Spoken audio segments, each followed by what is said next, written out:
Hello दोस्तों, स्वागत है आप सभी का इस क्लास के अंदर। कई दिनों से हमारी क्लास नहीं हो पा रही थी, कुछ रीजन बस। आज से हम स्टार्ट करते हैं क्लास को। सामान्य भाषा में समझते हैं कि वृद्धि किसे कहते हैं। वृद्धि को ही अवृद्धि कहते हैं और इसे इंग्लिश में ग्रोथ कहते हैं। तो जब हमारे शरीर की संरचना बढ़ने लगे, आकार बढ़ने लगे, उसे ही वृद्धि कहते हैं।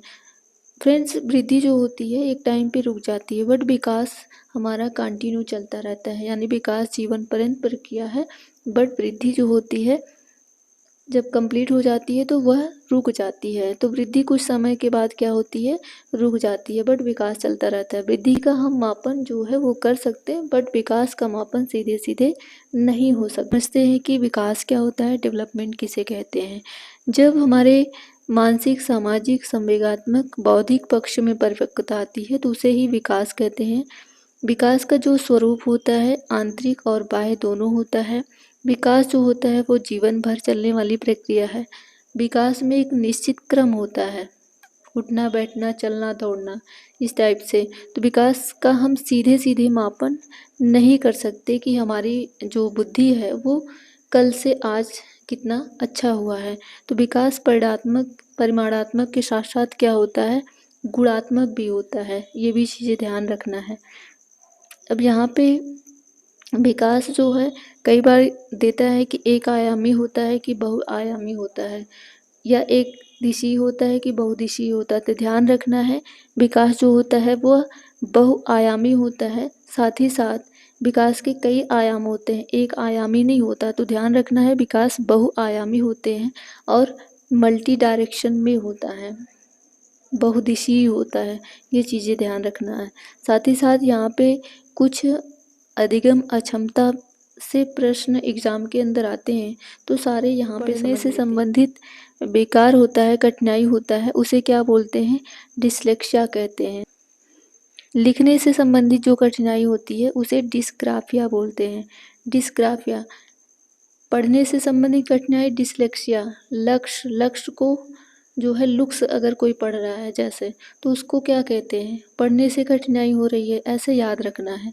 और कोई ग्राफ बनाने में दिक्कत हो रही है यानी लिखने से संबंधित तो कठिनाई, उसको क्या बोलेंगे, डिस्ग्राफिया बोलेंगे। वहीं पे अगर गणितीय गणना से संबंधित कोई दिक्कत है तो उसे डिस्कैलकुलिया बोलते हैं। क्या बोलते हैं, डिस्कैलकुलिया। ध्यान रखना है।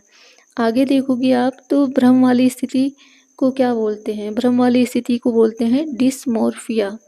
और बोलने से संबंधित विकार को बोलते हैं डिस्फेजिया। तनाव से संबंधित विकार को डिस्थीमिया बोलते हैं। साथ ही साथ शारीरिक कौशल से संबंधित विकार को क्या बोलते हैं, तो शारीरिक कौशल से संबंधित विकार को डिस्प्रेक्सिया बोलते हैं। ध्यान रखना है, डिस्प्रेक्सिया। डिस्प्रेक्सिया जो है वह शारीरिक कौशल से संबंधित विकार है, लेकिन जो डिस्थीमिया है ये तनाव से संबंधित विकार है। दोनों चीज़ें ध्यान रखना है, इम्पोर्टेंट है। और गति कौशलों में जो अधिगम निर्योग्यता है वह क्या कहलाती है, तो डिस्प्रेक्सिया कहलाती है। ये भी चीज़ें ध्यान रखना है, डिस्प्रेक्सिया। आगे देखेंगे ADHD क्या है। तो इसमें बच्चा जो होता है एक चीज़ पर ध्यान केंद्रित नहीं कर पाता, वह बहुत ज़्यादा हाइपर एक्टिव हो जाता है। तो ये भी चीज़ें ध्यान रखना है कि ADHD क्या है, attention deficit hyper activity disorder है यह। इसमें जो है बच्चा क्या करता है, ध्यान केंद्रित नहीं कर पाता है। ये चीज़ें ध्यान रखना है। आगे देखोगे आप स्वलीनता यानी आत्म केंद्रिता या फिर ऑटिज्म क्या है। इसमें दोहराव और बार बार किए जाने वाले व्यवहार को क्या कहते हैं, ऑटिज्म कहते हैं, स्वलीनता कहते हैं। यह दिव्यांगता सामाजिक संचार में चुनौतियों का कारण बनती है। यह छोटा सा टॉपिक है अधिगम। क्या है अधिगम, या इसी को सीखना कहते हैं। तो अधिगम जो होता है वो जन्म से लेकर के मृत्यु तक चलने वाली प्रक्रिया है। हम जो है औपचारिक अनौपचारिक तरीके से कुछ न कुछ चीज़ों को सीखते रहते हैं जन्म से लेकर के मृत्यु तक। तो जब कुछ सीखते हैं तो अपने व्यवहार में परिवर्तन करते हैं, चेंजेस करते हैं। तो यही परिवर्तन ही क्या है, सीखना है। इसी को सीखना कहते हैं। अब चलेंगे तो कुछ पॉइंट और हैं, इम्पॉर्टेंट है। सीखना क्या है, अनुकूलन की प्रक्रिया है। साथ ही साथ सीखना जो है वह व्यवहार में परिवर्तन है। और अधिगम मुख्य रूप से क्या है, एक सामाजिक क्रिया है। हम समाज के द्वारा चीज़ों को सीखते हैं। सीखना एक मानसिक प्रक्रिया है, यानी मेंटल प्रोसेस है। साथ ही साथ आप यहाँ पे देखेंगे विकास क्या है, डेवलपमेंट क्या है। तो विकास कभी न रुकने वाली प्रक्रिया है। विकास जीवन प्रति चलने वाली प्रक्रिया है। यह जो है विकास की प्रक्रिया माँ के गर्भ से लेकर के मृत्यु तक चलती है, यानी होम टू टून चलने वाली प्रक्रिया है। वृद्धि एक टाइम पे रुक जाती है, बट विकास नहीं रुकता है। हम जो है कुछ न कुछ चीज़ों को सीखते रहते हैं। हमारा जो विकास है वो हमेशा सामान्य से विशिष्ट की ओर चलता है, ना कि विशिष्ट से सामान्य की ओर। तो ये पॉइंट 1 नंबर यहाँ से ध्यान रखना है। आगे चलते हैं। RPDW एक्ट है, इसके स्थान पर PWD एक्ट 2016 लाया गया। इसमें पहले 7 थे, अब बढ़ा करके 21 कर दिए गए हैं। ये भी चीज़ें ध्यान रखना है। इसका जो फुल फॉर्म होता है right of person with disability. तो अगले पार्ट में हम यहाँ से स्टार्ट करेंगे। ऐसे अब प्रश्न करेंगे, विकास की ओर बढ़ता है सामान्य से विशिष्ट, या फिर जटिल से कठिन, या फिर विशिष्ट से सामान्य, या साधारण से आसान। जैसा कि अभी हम लोगों ने पढ़ा कि हमारा जो विकास है वो हमेशा सामान्य से विशिष्ट की ओर चलता है, इसलिए इसका उत्तर जो हो जाएगा फर्स्ट ऑप्शन सही हो जाएगा। अब आएंगे विकास अनवरत प्रक्रिया है। व्यक्ति की शारीरिक परिपक्वता प्राप्त करने के बाद भी विकास की प्रक्रिया क्या होती है, जारी रहती है। अगला प्रश्न है, एक विद्यार्थी मेडिकल कॉलेज में दाखिला लेने के लिए कठिन परिश्रम करता है ताकि वह उत्तीर्ण हो सके। यह विद्यार्थी किस लिए कैसे अभिप्रेरित है, आनुभविक रूप से, वैयक्तिक रूप से, बाह्य रूप से, या फिर आंतरिक रूप से। वह विद्यार्थी मेडिकल कॉलेज में दाखिला लेने के लिए कठिन परिश्रम करता है। वह आंतरिक रूप से क्या है, प्रेरित है। तो इसका आंसर जो है वो 4 हो जाएगा। ना ही अनुभविक होगा, ना ही वैयक्तिक, और ना ही बाह्य। बाह्य रूप से तब प्रेरित होता जब उसको जो है किसी के थ्रू पुरस्कार दिया जाता, तो वह कठिन परिश्रम स्वयं कर रहा है, इसलिए वह आंतरिक रूप से प्रेरित है। अगला प्रश्न है, विकास किस अवस्था में बुद्धि का अधिकतम विकास होता है? बाल्यावस्था में, शैशवावस्था में, किशोरावस्था में, या फिर प्रौढ़ावस्था में? तो विकास की किस अवस्था में बुद्धि का अधिकतम विकास होता है? ये किशोरावस्था में होता है। अगला प्रश्न है, छात्र का वह सोपान जबकि यह सर्वाधिक रूप से संवेगों से घिरा होता है, शैशवा, बाल्या, प्रौढ़, किशोरावस्था? आंसर है किशोरावस्था। इतने सरल क्वेश्चन आते नहीं हैं, बट हमने सोचा कि स्टार्टिंग है, यहाँ से आसान चीज़ों को करेंगे, धीरे धीरे कठिन प्रश्नों को भी करेंगे। तो ये जो प्रश्न है बहुत ही इम्पोर्टेंट है और बहुत ही सरल है। लॉरेंस कोहलबर्ग के अकॉर्डिंग 7 से 8 वर्ष के बच्चों के नैतिक निर्णय का प्राथमिक आधार क्या है? सामाजिक व्यवस्था बनाए रखना, या फिर सामाजिक अनुबंध रख रखाव, सजा और आज्ञाकारिता, या फिर सार्वभौमिक नैतिक सिद्धांत? तो 7 से 8 वर्ष के बच्चों के बारे में बात हो रही, तो यहाँ पे आंसर 3 हो जाएगा, सजा और आज्ञाकारिता। अगला प्रश्न है, विकासात्मक प्रक्रिया में अनिरंतरता का तात्पर्य है दुनिया को समझने के नए तरीके जो विकास की प्रक्रिया के दौरान सामने आते हैं, या फिर विकासात्मक प्रक्रिया में नकारात्मक रुकावटें, या फिर विकास में नीचे की ओर नकारात्मक प्रवृत्ति, या फिर विकासात्मक प्रक्रिया में हस्तक्षेप? तो इसका जो सही आंसर है वो हो जाएगा आपका फर्स्ट, दुनिया को समझने के नए तरीके जो विकास की प्रक्रिया के दौरान सामने आते हैं। बाकी के जो ऑप्शन है वो निगेटिव सेंस दे रहे हैं, इसलिए इसका जो सही उत्तर हो जाएगा वो ऑप्शन ए। अगला प्रश्न है, व्यक्तिगत शिक्षार्थी एक दूसरे से किसमें भिन्न होते हैं? विकास की दर में, विकास के क्रम में, विकास की सामान्य क्षमता में, या वृद्धि एवं विकास के सिद्धांत में? इसका जो आंसर हो जाएगा आपका हो जाएगा विकास की दर में। क्या होते हैं? व्यक्तिगत जो शिक्षार्थी होते हैं एक दूसरे से विकास की दर में भिन्न होते हैं, ये चीज़ें ध्यान रखना है। अब यहाँ से एक क्वेश्चन और करेंगे, सीखने के सामाजिक संरचनावादी विचार इस बात की वकालत करते हैं कि शिक्षार्थी सक्रिय रूप से ज्ञान का निर्माण करते हैं, या फिर शिक्षार्थी दूसरों से निष्क्रिय रूप से ज्ञान का निर्माण करते हैं, या फिर प्रत्याहार और दोहराव की चिंतन प्रक्रिया में प्रभावी शिक्षण होती है, या व्याख्यान देने और समझाने से प्रभावी शिक्षण सक्रिय होता है? तो यहाँ पे इसका जो सही आंसर हो जाएगा ऑप्शन ए, शिक्षार्थी सक्रिय रूप से क्या करते हैं, ज्ञान का निर्माण करते हैं।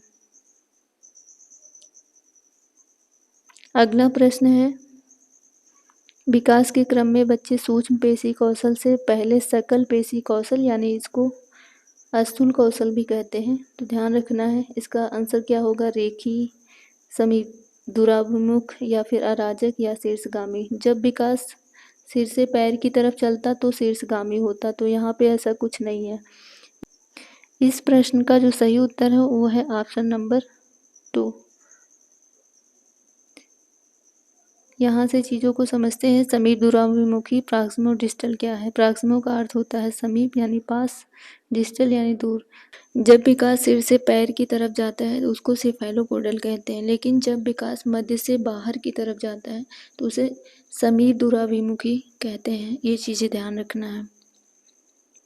अगला यहाँ से देखेंगे, विकास का शीर्षगामी सिद्धांत क्या कहता है। विकास का जो शीर्षगामी सिद्धांत होता है यह दर्शाता है कि विकास जो है ऊपर से नीचे या फिर सिर से पैर की तरफ आगे बढ़ता है।